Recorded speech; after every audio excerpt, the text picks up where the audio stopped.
Alright YouTube, welcome back. It's been a while since I've done one of these. I've gotten a few new bikes over the past year or so, and figured I should go through them, tell you guys about them, tell you what I think about them.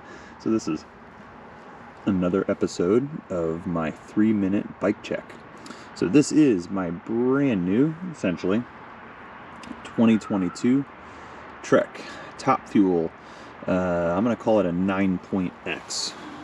Started life as a 9.8, and then I tore it down essentially all the way down to a frame and rebuilt it from scratch with all of the latest and greatest stuff. I am a huge SRAM fan. I love everything SRAM does. I'll be real honest, when they announced this new drivetrain, this is the new XX transmission, I knew immediately that this was the way of the future and that I had to get switched over to it, and boy am I glad I did. But let's go all the way top to bottom. So it is it's a Top Fuel.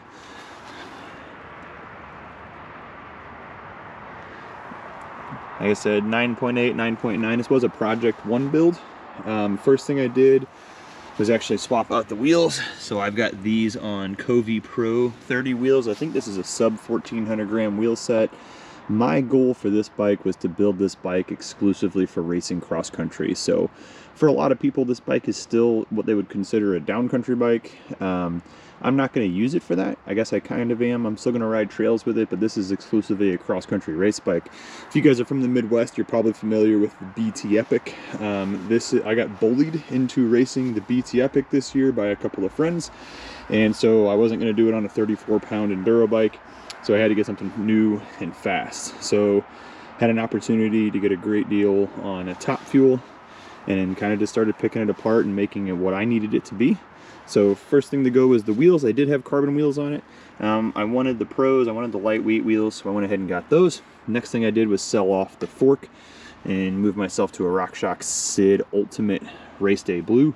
So this is the 35 mil stanchion one, not the 32 super light.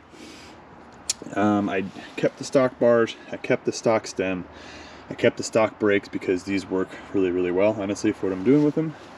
I did change out for a Pro carbon saddle, and then kept the stock seat post. I'm really impressed, honestly, with this Bontrager seat post. That's the Elite Pro or whatever, which one it is, but it's a really smooth operating seat post, if I'm very honest.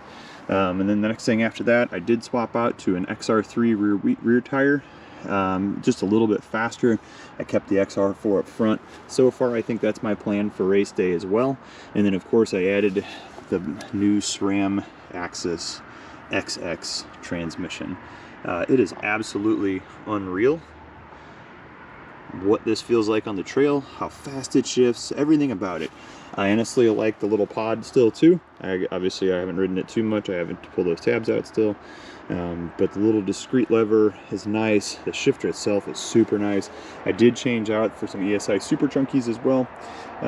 Just kind of calms down the chatter a little bit, makes it a little bit easier.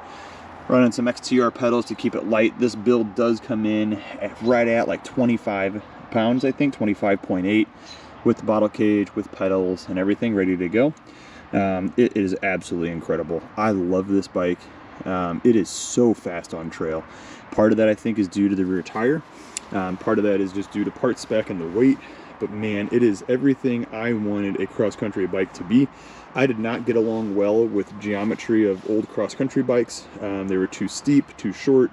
It just didn't play well with me and my riding style. I'm not a die-hard cross-country race guy, but I do want a fast bike, and this is that sweet spot. I can't picture a single bike out there doing what I need this bike to do for me better than this one. I look forward to seeing options from some other brands kind of tackle this category as well. This lightweight build, fast, nimble, 120 mil travel, cross-country bike with modern geometry, progressive geometry on the frame. Call it a downcountry bike if you will. This is it, guys. Love this bike. Highly recommend it if you're racing cross-country, marathon, or doing big epics. If you guys have any questions, post up, let me know. Thanks for watching.